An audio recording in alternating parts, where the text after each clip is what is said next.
nossa área de exposição. Então eu vou contar para vocês o que eu disse na nossa abertura.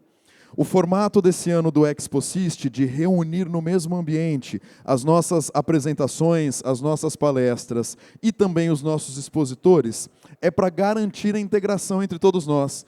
É que para que mesmo aqueles que estejam interessados em conhecer as novidades dos nossos parceiros, também possam acompanhar as palestras. Então agora que a gente vai começar um painel super especial, eu convido vocês que estão aí nos nossos apoiadores, expositores e patrocinadores a escolherem um lugar aqui conosco, acompanharem o próximo painel. Nós temos muitos convidados nesse próximo painel.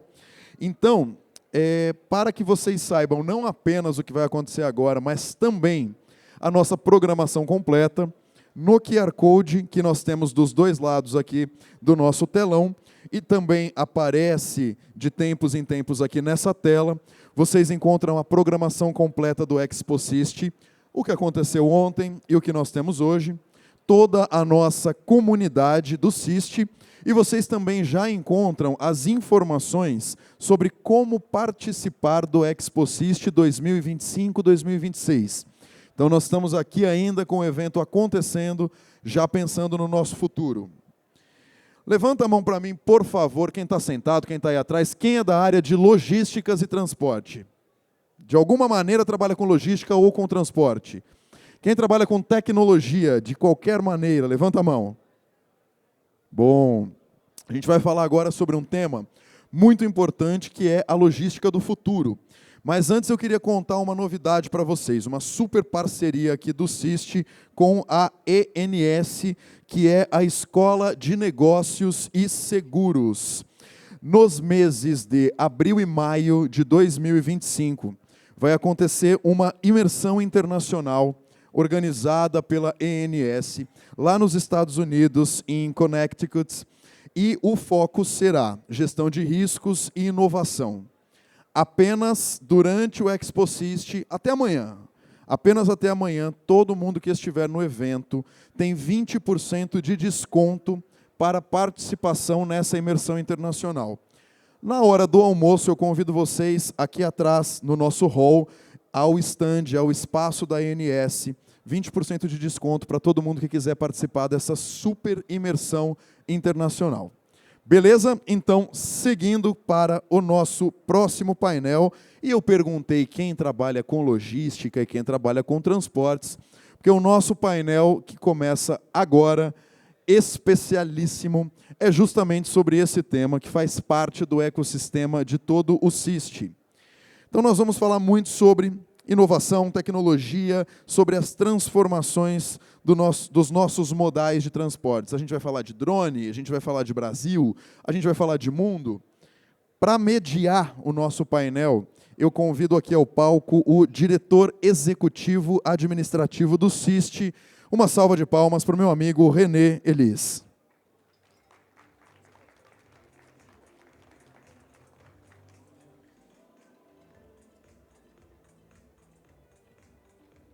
Por aqui para receber a galera, porque vai sentar todo mundo.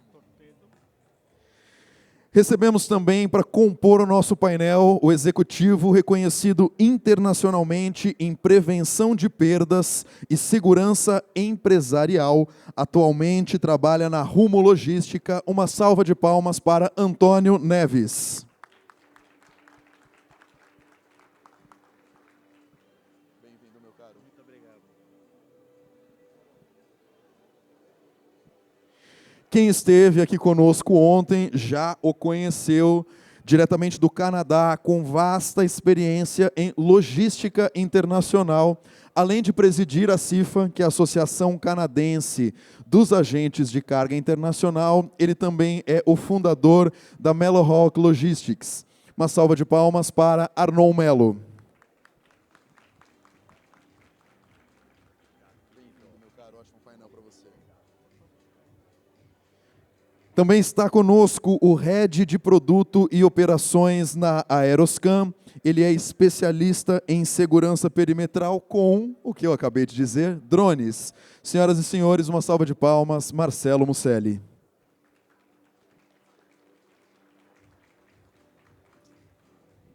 Bem-vindo, meu caro. Ótimo painel para você. E compondo essa mesa de altíssimo nível, mais um executivo com ampla experiência em comércio exterior e logística. Ele dedicou seus últimos 14 anos ao segmento de cabotagem em armadores. Uma salva de palmas para Marcelo Soares Salmi.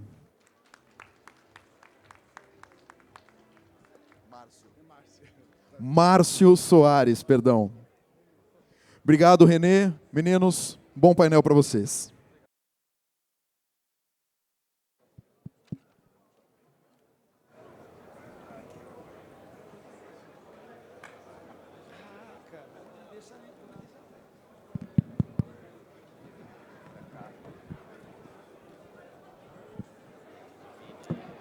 Muito bom dia a todos. Obrigado por ter vindo. Vou ficar aqui de pé porque está lotado aqui no São Paulo, graças a Deus, com estrelas maravilhosas, amigos novos e contribuintes e colaboradores com o SIST. Tá? Agradeço a todos pela presença, mas vamos direto ao ponto. Bom, aqui nós temos alguns segmentos diferenciados, escolhidos a dedo.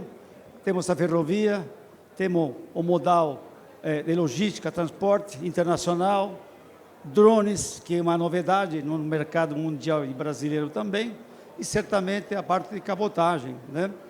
Que é oriunda já desde 2022, falando em Berro do Mar, que está evoluindo. Pensei que estava parado, mas não está evoluindo cada dia mais. E eu quero entrevistá-los, né? No sentido de que nos depara o futuro, né? Estávamos batendo um papo aqui no nosso encontro aqui internamente. Já a discussão já estava avançando, aí falei, vamos parar por aqui, porque senão vou ficar aqui o dia inteiro. Eu queria iniciar aqui a conversa em termos de futuro. Aqui não se trata de fazer futurologia, né? Muito menos adivinação, em si o que é real.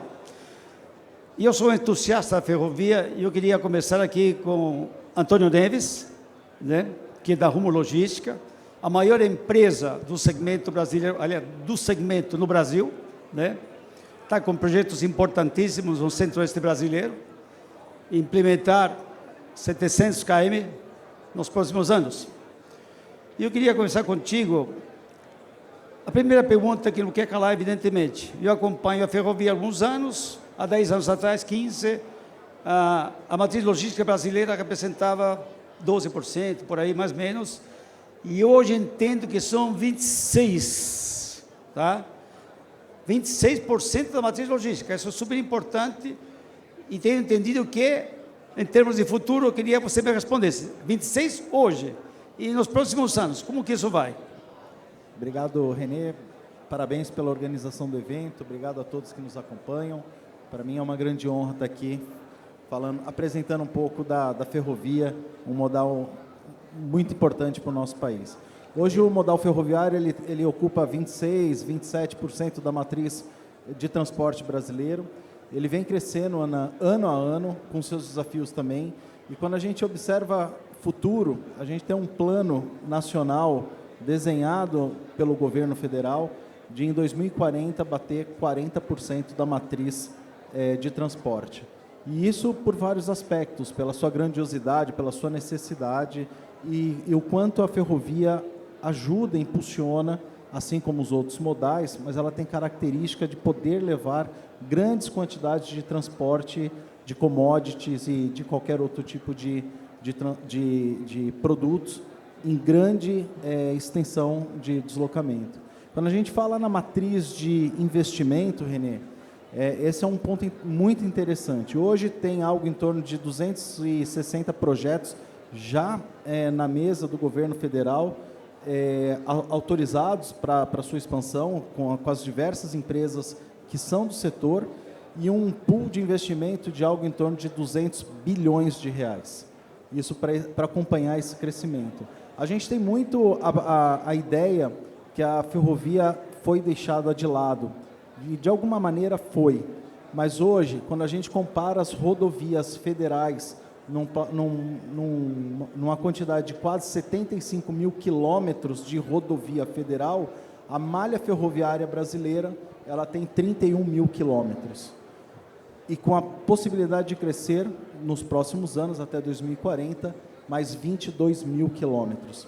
Isso nos coloca numa condição de 53 mil quilômetros ferroviários, o que daria um grande fôlego para a matriz, na matriz de transporte logístico, em especial o modal rodoviário, que hoje se apresenta bastante saturado, até com problema de mão de obra, quando a gente avalia o cenário como um todo. Estamos falando, então, de 35% da matriz? 40%. 40% da matriz, fantástico, sensacional. Aproveitando o gancho, Arnão, você que está ao norte do nosso continente, Canadá, maravilhosa terra, como que está essa matriz lá no Canadá? Nossa, bom dia a todos. Obrigado, Cis, pelo convite, é um prazer estar aqui.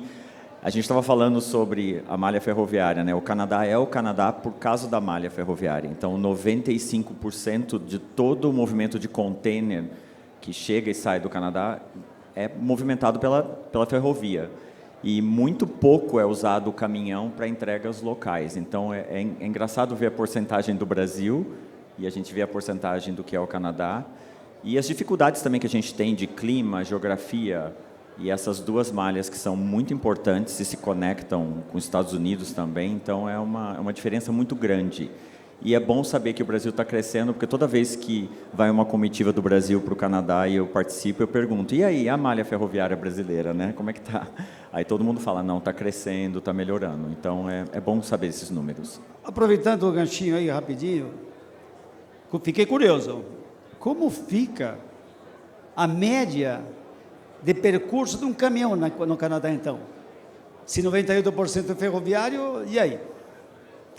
Tá, você me perguntou esse número, acho que uns 200 quilômetros, eu acho, só de movimento de caminhão, de container, porque a gente tem que lembrar que cada cidade no Canadá, que é a capital de uma província, né, que a gente chama de estado, é a província, é um porto seco no Canadá. Então, um container chega em qualquer lugar pela malha ferroviária e aí naquela cidade a entrega vai ser feita por um caminhão, óbvio. Então, nessa área, então, vamos dizer aí 200 quilômetros, entendeu, que é usado. Então, Nunca, muito difícil a gente vai usar um caminhão para trazer um container de Vancouver para Toronto, a não ser que tenha uma crise, caiu barreira, enfim, a ferrovia está em greve, muito raro. Então, você pode usar o caminhão para isso, mas raramente. Então, do ponto de vista do impacto social, aproveitando, eu queria que o Neves complementasse, já chego com vocês aqui também. Entendo com isso, eu concluo com isso que, para o caso do Brasil, um crescimento de 40% desta malha ferroviária implicaria uma redução da quilometragem rodada por um caminhão, no entanto, uma frequência muito maior. Ou seja, não haveria perda de frete de jeito nenhum, pelo contrário, haveria menos quilometragem e maior frequência, correto? Correto. A gente sempre pensa que o crescimento de um é o decréscimo do outro, né? E não é assim. A gente tem condições hoje de transportar, a gente faz transporte de Rondonópolis, Mato Grosso do Sul, até Porto de Santos, que é um dos principais corredores de grãos do Brasil, se utiliza entre 78 a 96 horas. 96 horas quando está muito ruim o deslocamento, a média são 78 horas. Só que para esse grão chegar no terminal rodoferroviário, ele necessariamente precisa do transporte rodoviário, que é quem faz essa primeira parte, ou a última parte, como a gente chama, do last mile. Então ele não diminui, mas ele dá uma condição de maior frequência de transporte e, com certeza, maior quantidade de frete. Eu fico pensando, o René e os colegas que estão aqui, como é desgastante e acontece para o ser humano trazer um caminhão de Rondonópolis até Santos, e ele não vai fazer na mesma velocidade ou tempo, porque ele precisa descansar, comer. Então as condições de trabalho começam a ser muito criticadas, porque aquele ser humano que está transportando, ele precisa descansar, ele precisa comer, ele precisa ter qualidade de vida. Então a gente começa a observar uma outra condição. E o maquinista? O maquinista não passa por isso? Passa também. Só que ao longo da ferrovia existem os hotéis de trânsito da ferrovia. Então ele puxa deslocamento de 6, 8, 10 horas já no máximo estaciona a sua composição, o colega que estava descansando assume o transporte e ele vai descansar voltando na perna anterior da onde ele veio e volta para a família.